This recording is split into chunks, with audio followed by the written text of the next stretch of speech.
ഞാൻ ഡോക്ടർ ഫിർദൗസ് ഇക്ബാൽ ചങ്ങമ്പള്ളി.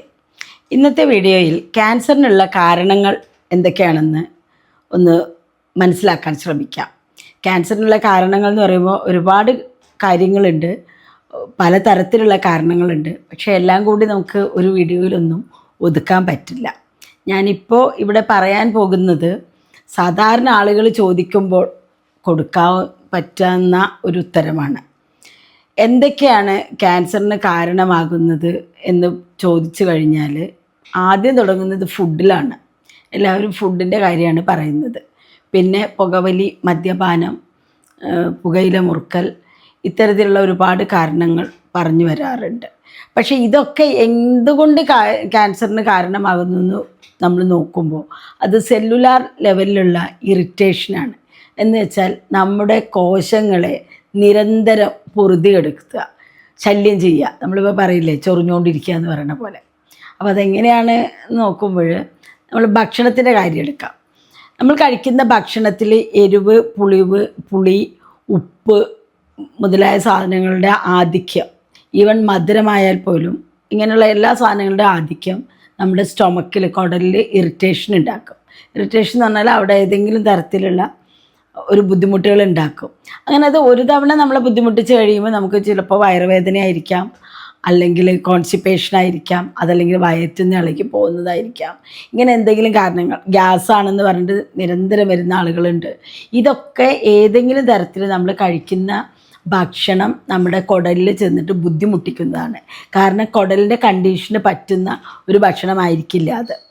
അങ്ങനെ ഒരുപാട് തവണ ബുദ്ധിമുട്ടിക്കുമ്പോൾ ഓരോ തവണയും ഇത്തരം ഇറിറ്റേഷൻസ് വരുമ്പോൾ നമ്മളെ ശരീരത്തിൻ്റെ പ്രതിരോധശേഷി ഉപയോഗിച്ച് തന്നെ അതിനെ മറികടക്കാൻ ശരീരം ശ്രമിക്കും. പിന്നെ നിവൃത്തിയില്ലാതെ ആവുമ്പോഴാണ് ഇത് ക്യാൻസറായി മാറുന്നത്. ഇതിന് വളരെ അഡ്വാൻസ്ഡ് ആയിട്ടുള്ള നമ്മുടെ സയൻറ്റിഫിക് ആയിട്ടുള്ള തിയറീസ് ഇതിലുണ്ട്. അതിലേക്ക് പോയി കഴിഞ്ഞാൽ ഒരു പക്ഷേ മനസ്സിലാക്കാനും ബുദ്ധിമുട്ടായിരിക്കും. പക്ഷെ നമുക്ക് പ്രാക്ടിക്കലി ഇതിനെങ്ങനെ മറികടക്കാം എന്നാണ് ഞാനിവിടെ പറയുന്നത്.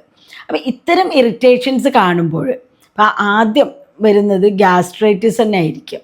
പലപ്പോഴും വയറ് വീർപ്പ്, ഗ്യാസ് ഉണ്ടാക്കുന്ന, അത് കാരണം നെഞ്ച് പെരുക്കം, പിന്നെ പുളിച്ചു തേട്ടൽ, എന്തോ ഒരു അസ്വസ്ഥത, വയറ് നിറഞ്ഞ മാതിരി തോന്നുന്നു, കുറേ ദിവസമായിട്ട് വയറ്റിൽ നിന്ന് പോകുന്നില്ല, ഇടയ്ക്ക് പോവും, ഇടയ്ക്ക് പോവാതിരിക്കും. ഇതെല്ലാം ഓരോ തരത്തിലുള്ള ഇറിറ്റേഷൻസാണ്. നമ്മുടെ ശരീരം നമ്മളോട് പറയുകയാണ് എനിക്ക് വയ്യ എന്ന് വെച്ചാൽ വയറ്റിൽ നിന്നാണ് ഇത് ആദ്യം തുടങ്ങുന്നത്. എനിക്ക് അസുഖമുണ്ട് എന്ന് പറയും. ഒരു തവണ പറയും, നമ്മളത് മൈൻഡ് ചെയ്യില്ല, അപ്പോൾ വയറ് തന്നെ അത് ക്ലിയർ ചെയ്യും. രണ്ടാമത്തെ തവണ പറയും, വീണ്ടും നമ്മൾ മൈൻഡ് ചെയ്യില്ല, അല്ലെങ്കിൽ അതിന് വേണ്ടത്ര കെയർ കൊടുക്കാതെ എന്തെങ്കിലും കയ്യിൽ കിട്ടിയ മരുന്ന് കഴിക്കും. പക്ഷേ എന്തായിരുന്നു അതിൻ്റെ കാരണം? നമ്മൾ കഴിച്ച ഭക്ഷണമാണോ, നമ്മുടെ ഉറക്കമില്ലായ്മയാണോ, ഓവർ എക്സസൈസ് ആണോ, സ്ട്രെസ്സാണോ, ഒന്നും നോക്കാതെ വീണ്ടും നമ്മൾ മുന്നോട്ട് പോകും. വീണ്ടും ശരീരം നമ്മളെ അടുത്ത കുറച്ചുകൂടി കടുപ്പത്തിൽ നമ്മളെ ഓർമ്മിപ്പിക്കും എനിക്ക് വയ്യ. പക്ഷെ നമ്മൾ ശ്രദ്ധിക്കില്ല. ഇങ്ങനെ ആയിക്കഴിഞ്ഞാൽ പിന്നെ വയറ് സൈലൻ്റ് ആവും. പിന്നെ മതി, ഇനിയിപ്പോൾ ഇവരോട് പറഞ്ഞിട്ട് കാര്യമില്ല എന്ന് പറയുന്ന പോലെ. ആക്ച്വലി ഇത് ഞാനൊരു ഇങ്ങനെ പറയുന്നുണ്ടെങ്കിലും ഇതിന് സയൻറ്റിഫിക് എവിഡൻസ് ഉണ്ട്, അതിനോട് കൂടി തന്നെയാണ് പറയുന്നത്. അപ്പോൾ ഇങ്ങനെ വരുമ്പോൾ നമ്മൾ ഒരുപാട് തവണ നമുക്ക് വാണിംഗ് തന്ന് ആ തരുന്ന ഓരോ വാണിങ്ങിനും ഓരോ തരം സെല്ലുലാർ ലെവലിലുള്ള ഫങ്ഷൻസ് നടക്കുകയും ഇമ്മ്യൂണിറ്റി വഴി കോംപ്രമൈസ് ചെയ്യും, എല്ലാം ചെയ്തിട്ടും നടക്കാതിരിക്കുമ്പോൾ ഇതൊരു സൈലൻറ്റ് കില്ലറായിട്ട് നമ്മുടെ ഉള്ളിൽ വളരുകയാണ്. ഇതിൽ ഇപ്പോൾ ഞാൻ ഇവിടെ പറഞ്ഞുകൊണ്ടിരിക്കുന്നത് വയറിലെ കാര്യമാണ്. അങ്ങനെ അത് എവിടെയെങ്കിലും ഒരു മുഴയായി, ഒരു ഇറിറ്റേഷനായി വളർന്നുകൊണ്ടിരിക്കും. ആദ്യത്തെ സ്റ്റേജിൽ ഒരിക്കലും അത് മുഴകളായിരിക്കില്ല. അപ്പോൾ ആ സ്റ്റേജിൽ നമ്മൾ പോയിട്ട് ഇപ്പോൾ നിരന്തരമുള്ള ഗ്യാസ്ട്രൈറ്റിസിനും പിന്നെ കോൺസ്റ്റിപ്പേഷനൊക്കെ പോയിട്ട് സ്കാൻ ചെയ്ത് നോക്കും, ഒന്നും കാണാണ്ടാവില്ല, അവിടെ ഒന്നും മുഴകൾ വളർന്നിട്ടില്ല. പക്ഷെ അപ്പം നമ്മൾ പറയും ഞാൻ സ്കാൻ ചെയ്തിരുന്നു, ഒരു കുഴപ്പമില്ല, എനിക്ക് പിന്നെയും ഇത് തന്നെ അസുഖം. അന്ന് നിങ്ങൾക്ക് ആ ടൈമിൽ നിങ്ങൾക്ക് ക്യാൻസർ ഇല്ല, അത് ക്യാൻസറായിട്ട് മാറാൻ തുടങ്ങിയിട്ടില്ല. ഇതിന് ഓക്സിഡേറ്റീവ് സ്ട്രെസ് എന്ന് പറയും. ആ ഒരു രീതിയിൽ നമ്മുടെ ബോഡിയിൽ വരുന്ന പലതരം സ്ട്രെസ്സുകൾ ഇത് കഴിഞ്ഞ് വരുമ്പോൾ ഇതിന് കൗണ്ടർ ചെയ്യാൻ വേണ്ടിയിട്ടുണ്ടാക്കുന്ന ഹോർമോൺസ്, ഇറിറ്റൻസ് ഒക്കെ നമ്മുടെ ബോഡിയിൽ തന്നെ ഉൽപ്പാദിപ്പിച്ച് തുടങ്ങും. അങ്ങനെയാണ് ഈ മുഴകൾ, വന്ന മുഴ വളരാൻ തുടങ്ങുന്നത്. അങ്ങനെ അത് നമ്മൾ അറിയില്ല, ആ സ്റ്റേജിലും നമ്മൾ അറിയില്ല. നമ്മൾ വിചാരിക്കും മുമ്പ് എനിക്ക് സ്കാൻ ചെയ്തിട്ടുണ്ടല്ലോ, ഒന്നും കുഴപ്പമുണ്ടായിരുന്നില്ല, പിന്നെ എങ്ങനെയാ എന്ന് വിചാരിച്ചിട്ട് കുഴപ്പമില്ലല്ലോ എന്ന് വിചാരിച്ചിട്ടിരിക്കും. അപ്പം ഇത്തരം സന്ദർഭങ്ങളിൽ നമ്മൾ ചെയ്യേണ്ട കാര്യങ്ങൾ എന്താണെന്നാണ് അടുത്തതായിട്ട് പറയാൻ പോകുന്നത്. ഇവിടെ നമുക്ക് ചെയ്യാൻ കഴിയുന്നത് നിങ്ങളുടെ ജീവിതശൈലി എന്താണെന്ന് ഒന്ന് പരീക്ഷിച്ച് നോക്കുക. എന്തൊക്കെയാണ് നിങ്ങൾ ചെയ്തുകൊണ്ടിരിക്കുന്നത്? നിങ്ങളുടെ ഉറക്കം, വിശ്രമം, ഭക്ഷണം, ഇത് പ്രധാനമായിട്ട് ഒന്ന് അന്വേഷിച്ച് നോക്കുക. ഞാൻ എന്താണ് എൻ്റെ ശരീരത്തിനോട് ചെയ്യുന്നത്? അങ്ങനെ അന്വേഷിച്ച് നോക്കുമ്പോൾ നമുക്കതിൻ്റെ കാരണം കണ്ടെത്തും. ആ കാരണത്തെയാണ് നമ്മൾ ആദ്യം ഒഴിവാക്കേണ്ടത്. ആയുർവേദത്തിൽ അതിനെ നിദാന പരിവർജനം എന്ന് പറയും. ഇത് കഴിഞ്ഞ് കഴിഞ്ഞാൽ നമ്മൾ ഏതെങ്കിലും തരത്തിലുള്ള ക്യാൻസറിൻ്റെ മുൻരൂപം കാണിക്കുന്നുണ്ടോ എന്ന് നോക്കണം. അതിന് ആയുർവേദത്തിൽ പൂർവ്വരൂപം എന്ന് പറയും. അപ്പോൾ എന്തെങ്കിലുമൊക്കെ ലക്ഷണങ്ങളുണ്ടാകും. അത് പലപ്പോഴും നമ്മൾ തന്നെ അന്വേഷിച്ച് നോക്കിയാൽ മനസ്സിലാവില്ല. ഡോക്ടറെ അടുത്ത് എത്തുകയാണ് വേണ്ടത്. ഇങ്ങനെ ചെറിയ കാരണങ്ങൾ, നിങ്ങളുടെ വയറിലെ അസ്വസ്ഥതകൾ കാണുന്നുണ്ടെങ്കിൽ തീർച്ചയായും ഡോക്ടറെ അടുത്ത് കാണിക്കേണ്ടതാണ്. അങ്ങനെ കാണിച്ചു കഴിഞ്ഞാൽ മാത്രമേ നമുക്കതിന്ന് ഇത് കുടലിലെ ക്യാൻസർ, ലിവറിലെ ക്യാൻസർ, പാൻക്രിയാസിൻ്റെ ക്യാൻസർ, പിന്നെ രക്തത്തിലെ ക്യാൻസർ, ഇതിലേതെങ്കിലും ആണോ എന്നുള്ളത് തിരിച്ചറിയാൻ പറ്റുള്ളൂ. ഈ ഒരു അവസ്ഥയിൽ പലപ്പോഴും ഒരു ആസ് ആൻ ആയുർവേദ ഫിസിഷ്യൻ, പിന്നെ ഒരു പ്രാക്ടീസിങ് ആയുർവേദിക് ഓങ്കോളജിസ്റ്റ് എന്നുള്ള നിലക്ക് ഇത്തരം കേസുകൾ പലപ്പോഴും എൻ്റെ അടുത്ത് എത്തുമ്പോൾ ഞാൻ വേണ്ട രീതിയിലുള്ള ടെസ്റ്റുകളും അതുപോലെ തന്നെ അവരുടെ ക്വസ്റ്റ്യനേഴ്സാണ് മോസ്റ്റ് ഇമ്പോർട്ടൻ്റ് ആണ്. പലപ്പോഴും ടെസ്റ്റുകളേക്കാൾ കൂടുതൽ നമ്മൾ അവരുടെ അടുത്ത് നിന്നുള്ള ക്വസ്റ്റ്യൻസ് പിന്നെ അവരെ കേൾക്കുന്നത് വഴി അത് ഡയഗ്നോസ് ചെയ്യാൻ പറ്റും. ചില ആളുകൾ ഇരുന്ന് കഥ പറയും. ചില ഡോക്ടേഴ്സൊക്കെ എന്നോട് ചോദിക്കാറുണ്ട്, ഈവൻ ഡോക്ടേഴ്സ് ആണെങ്കിൽ പോലും, എന്തിനാ ഇത്ര അധികം കഥകൾ കേൾക്കുന്നതെന്ന്. കാരണം അതൊരു ഹിസ്റ്ററി ഉണ്ട്. ആ ഹിസ്റ്ററിയിൽ നിന്ന് നമുക്ക് പലപ്പോഴും പല കാര്യങ്ങളും നമുക്ക് കിട്ടും അവരെ രക്ഷിക്കാനുള്ള. ഇത്തരം കാര്യങ്ങൾ നമ്മൾ മനസ്സിലാക്കിയെടുത്ത് ആ കാരണത്തിന് പുറന്തള്ളലാണ് ആയുർവേദത്തിൻ്റെ ഒരു രീതി. അതുകൊണ്ട് ഞാൻ ഈ പറഞ്ഞ കോൺസ്റ്റൻ്റ് ഇറിറ്റേഷൻ എന്ന് പറയുന്നത് ക്യാൻസറിൻ്റെ കാരണങ്ങളിൽ ഒന്നായിട്ട് നമുക്ക് എടുക്കാവുന്നതാണ്. ഒരു കാരണം മാത്രം എടുത്ത് ഞാൻ വിശദമായിട്ട് പറഞ്ഞതേ ഉള്ളൂ. അല്ലാത്ത നിലയ്ക്ക് നമ്മൾ കാരണങ്ങൾ എന്ന് പറയുമ്പോൾ നമ്മുടെ ജെനറ്റിക് റീസൺസ് ഉണ്ട്, പിന്നെ വേറെ ഏതെങ്കിലും തരത്തിലുള്ള എൻവിറോൺമെൻറ്റൽ എഫക്ട്സ് ഉണ്ട്, പിന്നെ ബാക്കിയുള്ള കെമിക്കൽ ഇൻട്രാക്ഷൻസ് ഉണ്ട്, ഇതൊക്കെ ഉണ്ട്. പക്ഷേ ഇതെല്ലാം നമ്മളെ ബോഡിയിൽ എത്തിയിട്ട് അവിടെ ഉണ്ടാക്കുന്നത് ഇറിറ്റേഷൻ തന്നെയാണ്. ഈ ഇറിറ്റേഷൻ നമ്മൾ ഇൻഫ്ലമേഷൻ, നീർക്കെട്ട് എന്നുള്ള രീതിയിൽ ആയിട്ട് മാറാം. അപ്പം നിരന്തരം കുറേ കാലം നിലനിൽക്കുന്ന ഇൻഫ്ലമേഷൻസ് പലപ്പോഴും പിന്നീട് ക്യാൻസറായിട്ട് മാറും. അത് ഫസ്റ്റ് തന്നെ അവിടെ ക്യാൻസർ സെല്ല് ഡെവലപ്പ് ചെയ്തിട്ടൊന്നും അല്ല. കാരണം ആ സ്റ്റേജിൽ നമ്മൾ കുത്തിയെടുത്ത് ടെസ്റ്റ് ചെയ്താൽ, ബയോപ്സി ഒക്കെ ചെയ്ത് കഴിയുമ്പോൾ ഒന്നുമില്ല എന്ന് പറയും. ഈ ഇറിറ്റേഷനെ മാറ്റാവുന്നുള്ള ആയുർവേദത്തിൻ്റെ ചില മെത്തേഡ് ഉണ്ട്. അതെന്താണെന്ന് വെച്ചാൽ ഏറ്റവും സിംപ്ലസ്റ്റായിട്ട് നിങ്ങൾക്കൊക്കെ അറിയാവുന്നതാണ്, നിങ്ങളൊക്കെ കേട്ടിട്ടുണ്ടാവും, വയറിളക്കി കളയലാണ്. അപ്പോൾ ആയുർവേദത്തിലെ വയറിളക്കൽ എന്ന് പറഞ്ഞാൽ നമ്മൾ മെഡിസിൻ കഴിച്ചിട്ട് വയറിളക്കുന്നതും അല്ലാത്ത രീതിയിൽ വയറിളകി പോകുന്നതും രണ്ടാണ്.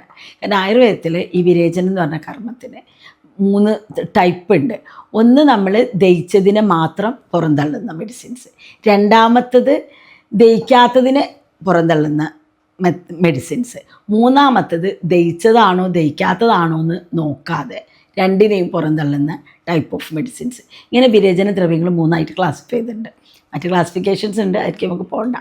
അപ്പോൾ ഈ രീതിയിലുള്ള മെഡിസിൻസ് നിങ്ങൾക്ക് സൂട്ടാവുന്നത് നിങ്ങളുടെ പ്രകൃതിക്ക് അനുസരിച്ച് കഴിക്കുകയാണെങ്കിൽ നമുക്ക് ക്യാൻസറിനെ മുൻകൂട്ടി കണ്ടെത്തി അതിൻ്റെ കാരണങ്ങൾ തടയാനുള്ള ഒരു മെത്തേഡായിട്ട് സ്വീകരിക്കാവുന്നതാണ്. കോൺസ്റ്റൻ്റ് ഇറിറ്റേഷൻ എന്ന് പറഞ്ഞാൽ ഈ ഗ്രൂപ്പിൽ പെട്ടുന്നതാണ് ഞാൻ ഇതിൽ പറഞ്ഞിട്ടുള്ളത്. അപ്പോൾ നിങ്ങൾക്ക് സ്വാഭാവികമായിട്ടൊരു ക്വസ്റ്റ്യൻ വരാം, എല്ലാവരും ഇങ്ങനെയൊക്കെ എന്നല്ലേ ജീവിക്കുന്നത്, എന്നിട്ട് എന്താ എല്ലാവർക്കും ക്യാൻസർ വരാത്തതെന്ന്.